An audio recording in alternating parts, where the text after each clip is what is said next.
You have been well trained. No. You don't have to carry a sword to be powerful. I won't fail you. Or do not. I'm not afraid. Please don't try.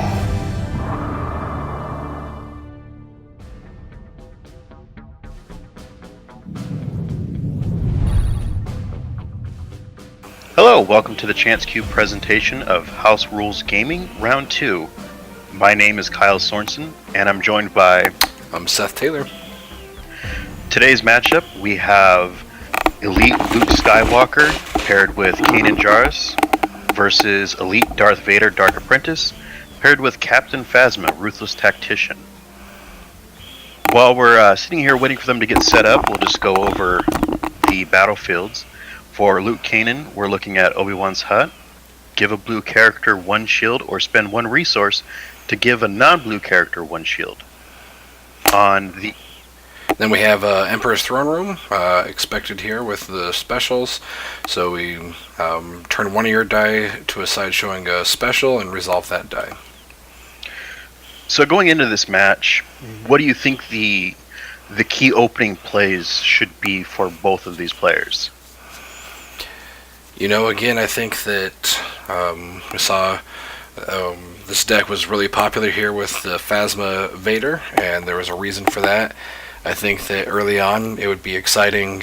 You know, I haven't seen someone drop a Sith Holocron and then toss a Force Lightning like they did at Australian Nationals. So I would really love to see a Sith Holocron first round and then pull that out into a Force Lightning. That would be really exciting. Yeah, as for Luke and Kanan, really the ideal first hand for this would be a Force Speed, an Ancient Lightsaber, Destiny, Guard, and Luke's Protection. At that point, you have a free upgrade. You have that Ancient Lightsaber, which is there for healing. You have that Destiny, which will ramp back up your resources. You have Guard for dice mitigation, and Luke's Protection for more shields. But here we are, we're already... Oh yeah, they're going really fast. I got that Force Speed rolled out and got the special there, so that's... doesn't resolve the special going into before he resolves the Luke, but you always want to make sure you draw the card on that Luke.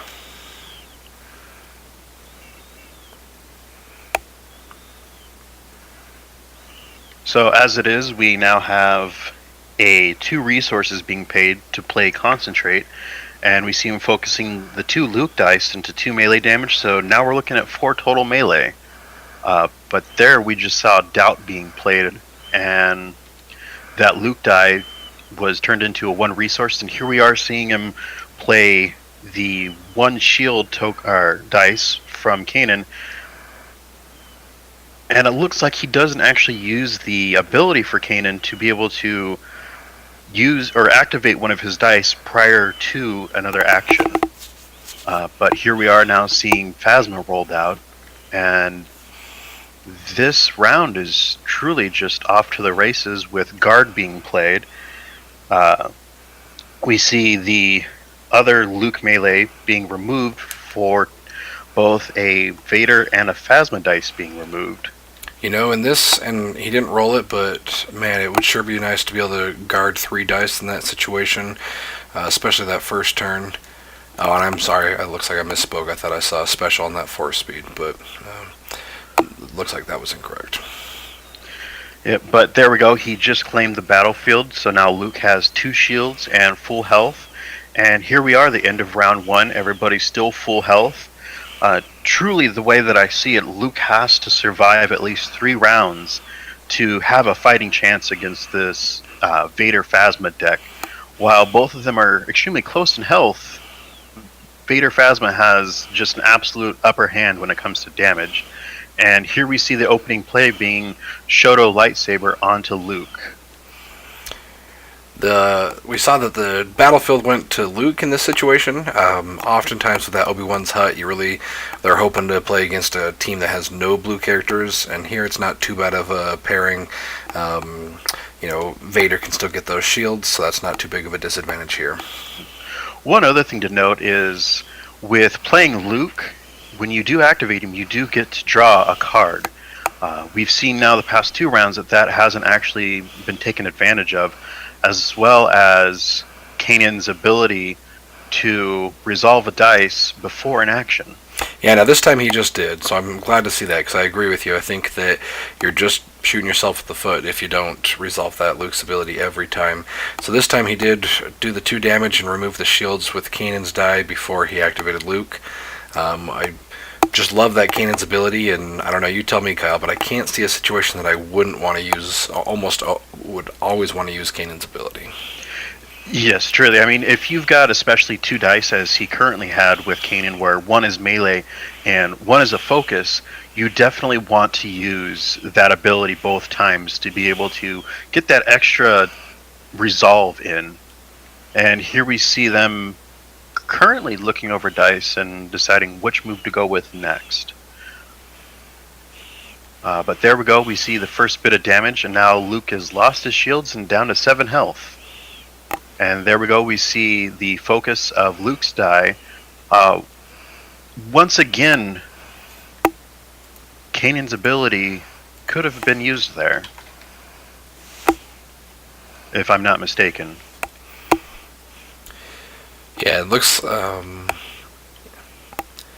like here they got some early damage on Vader. That is promising.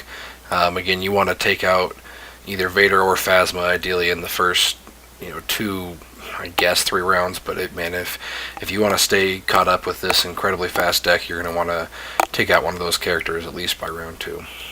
Well, and there's Vader now down to 3 health. So definitely we're seeing a lot of movement going through this second round.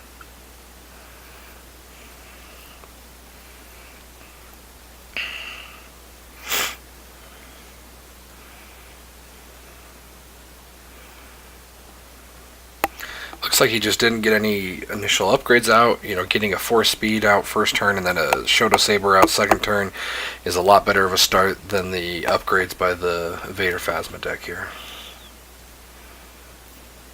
Definitely. Anything that you can do to add in extra dice for Luke Kanan, as well as protection, especially since the damage output for Vader Phasma is just absolutely enormous. And as we see here, just discards for rerolls in hopes that something good can come out of it.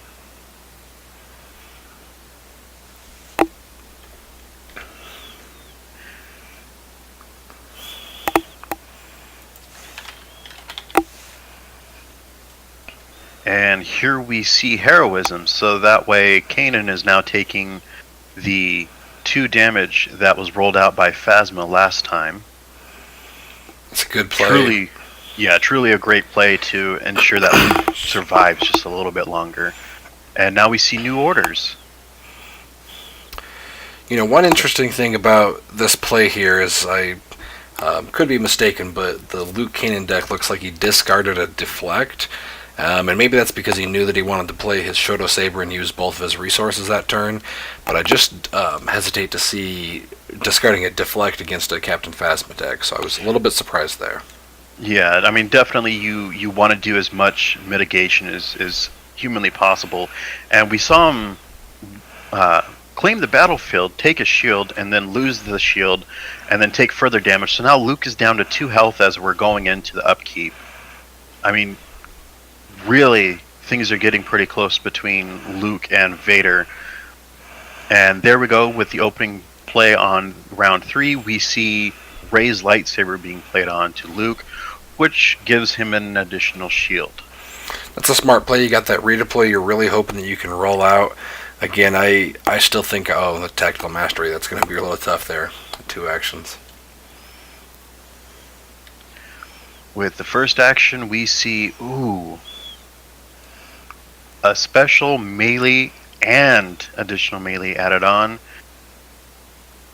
And this looks like it's going to be it for Luke, and it is. But, like you said, there's that redeploy with the lightsaber for Rey, and Luke is gone. That's a tough loss. Really could have. That really turns the tide here. If he could have gotten that Vader taken care of before Luke went down, would have been a different ball game here.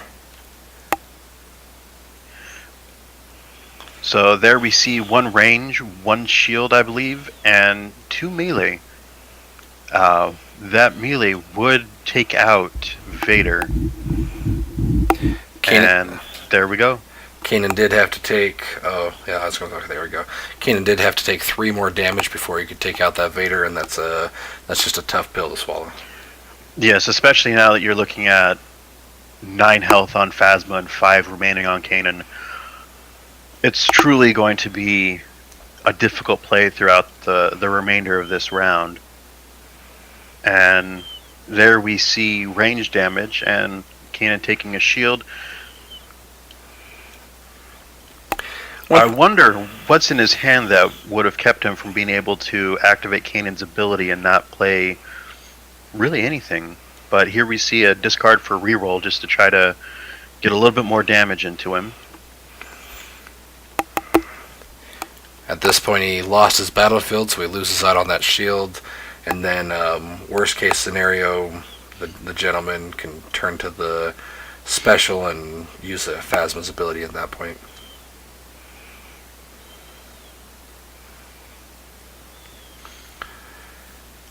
Well, I mean, in all actuality, the easiest move would be to use that 1 range, bring Kanan down to 3, move on to the next round, roll out, and claim. But here we are going into the start of round 4, and we'll see what this has in store for us. It's not looking good for that Kanan. He shot himself in the foot just a little bit. He could. There were, I believe, once, maybe twice, that he could have used Kanan's ability to speed the game up just a little bit more. That may have helped him get out another play. If you think in terms of actions, that could have got a Luke activation and potentially a resolution in the grand scheme of things, been potentially taking out that Vader. Well, there we see a special on Phasma. So really some dice mitigation is really needed right now. And there we see overconfidence being played. That's a risky play when he could just reroll into the win. Obviously, you've got to go with whatever, with whatever plays you have. Works out for him in this situation, but then he just claims for the win. Yep, and that is the game. Definitely a quick one in terms of amount of time to play. But everybody, thank you for watching this presentation from the Chance Cube, and have a great day. Thank you very much. I'm going to record the last bit. Make sure to like us on Facebook at facebook.com/thechancecube. Follow us on Twitter at twitter.com/thechancecube. Follow us on Instagram at instagram.com/thechancecube. You can also support us on Patreon at patreon.com/thechancecube. There we go.